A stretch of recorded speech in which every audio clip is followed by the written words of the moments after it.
So ito yung area, ito yung bus stop ng Davao Life is here. At dito ilalagay yung charging port ng bus, no? So para po ito sa bus, itong ginawa nila. Kaya merong ganito, no? Yan, no? Meron ng ganito, no?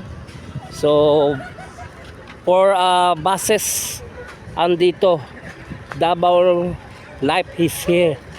Charging port ang dito. So ito yung purpose, bakit ganito.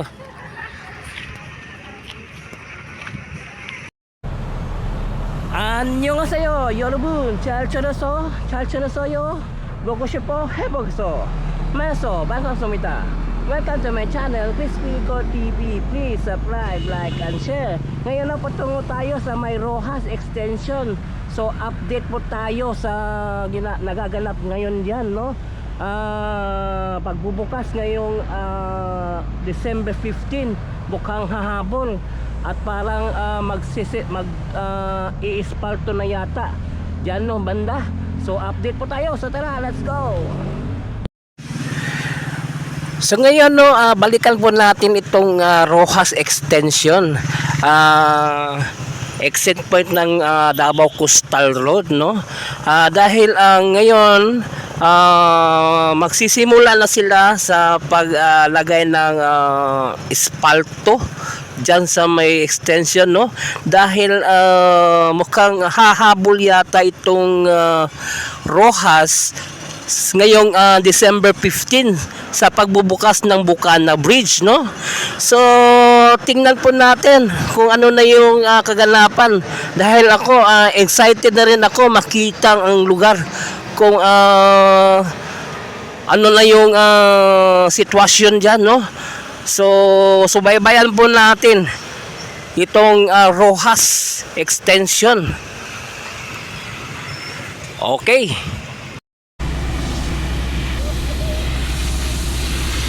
So ito na ngayon ang sitwasyon dito na sa may Rojas Extension. So dito na banda sila nililinis yung area, pero hindi pa natin nakikita sa loob, no, kung naka-espalto na ba. So dito muna yung ginagawa nila ngayon, no.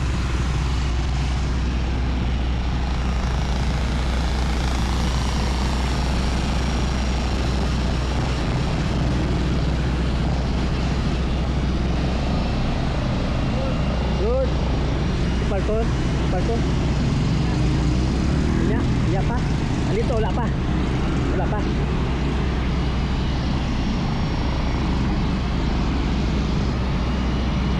So ngayon hindi pa naka-espalto. Sabi ng nakausap natin. So mamaya pa, gabi. Mamaya pa i-espaltuhin. Mamaya pa. So ngayon clearing muna, no, ang kanilang ginagawa ngayon, preparation para sa asfalto.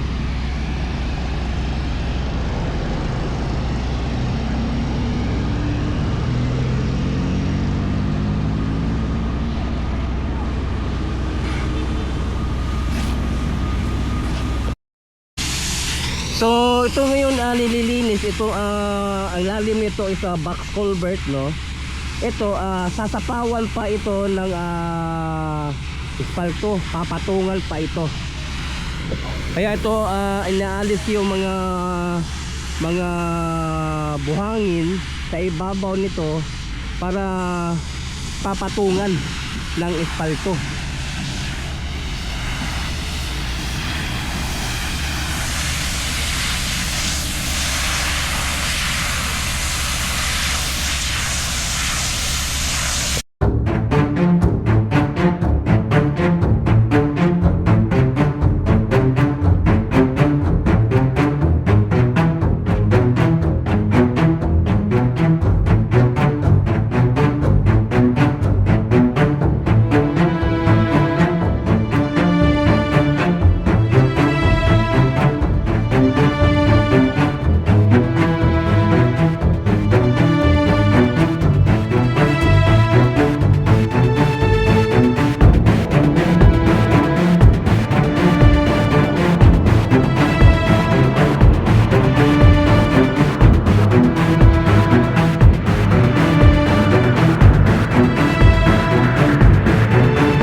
mamayang gabi yung paglagay nila ng espalto dito, no? So abangan po natin mamaya.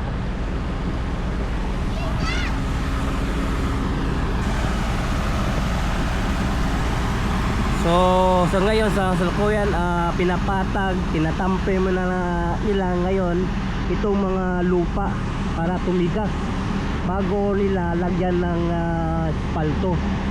So mamayang gabi ang paglagay ng espalto.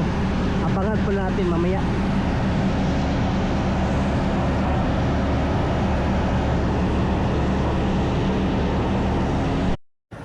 Ito na ngayon, no, naglalagay na sila ng langis o tinatawag nating akitran sa paglalagyan ng espalto, no? So binuhusan na nila ng langis itong proyektong ito, no? Aabangan po natin ang sa paglagay ng espalto dito.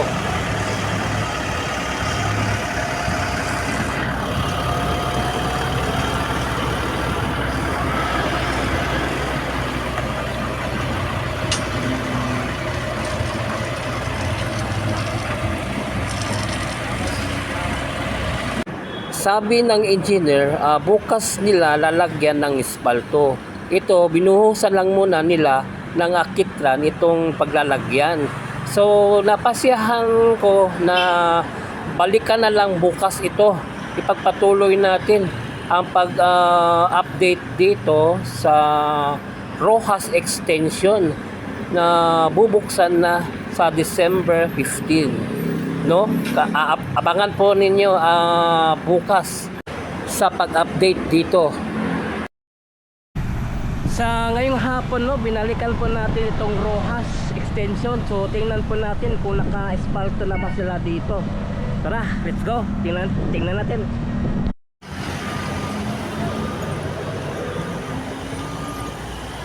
So ito nakikita po natin, no, nakasimula na pala sila ng pag-espalto, no. So abot na dito sa kanto Boulevard, no. Ito na po yung ginawa nila ngayon, no. Unang layer ito at sasapawan pa ito ng pangalawa. Bali ang kapal ng espalto 4 inches ang kapal nito. So unang layer pang ginawa nila ngayon dito, no. Yan, nakikita po natin ang sinasalukuyan pinipison itong espalto na ginawa nila ngayon dito, no.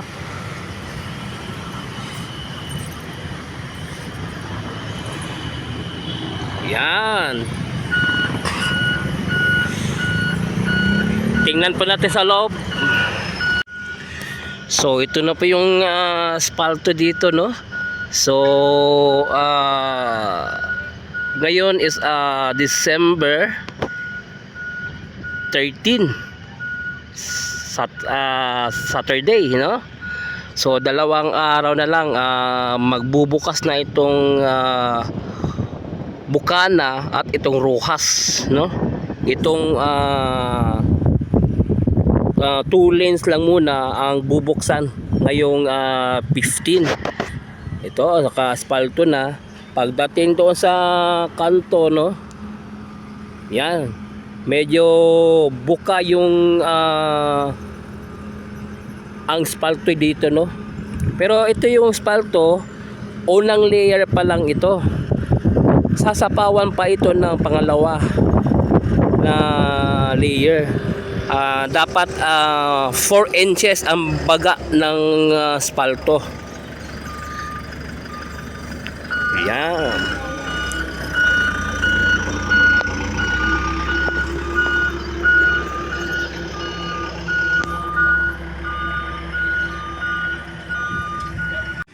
So ito yung area, ito yung bus stop ng Davao Life is here. At dito ilalagay yung charging port ng bus, no. So para po ito sa bus, itong ginawa nila. Kaya merong ganito, no? Yan, no? Meron ng ganito, no? So, for buses andito, Davao Life is here. Charging port ang dito. So, ito yung purpose. Bakit ganito?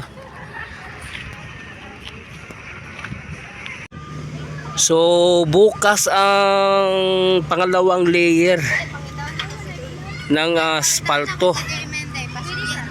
So, ngayong araw ang unang layer ang ginawa nila ngayon. So, bukas ang pangalawang layer.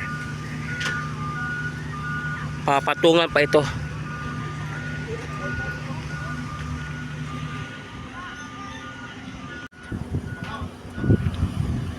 So yun, nakita po natin, no, itong Rojas extension, naka-espalto na po, unang layer.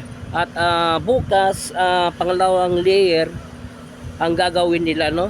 So hanggang dito lang yung update natin. Please subscribe to my channel, Chris Picor TV. I-follow po na nga akong Facebook page, Chris Picor FB. So thank you for watching. Kamsahamnida, anyong, and God bless you all. Sarang iyo.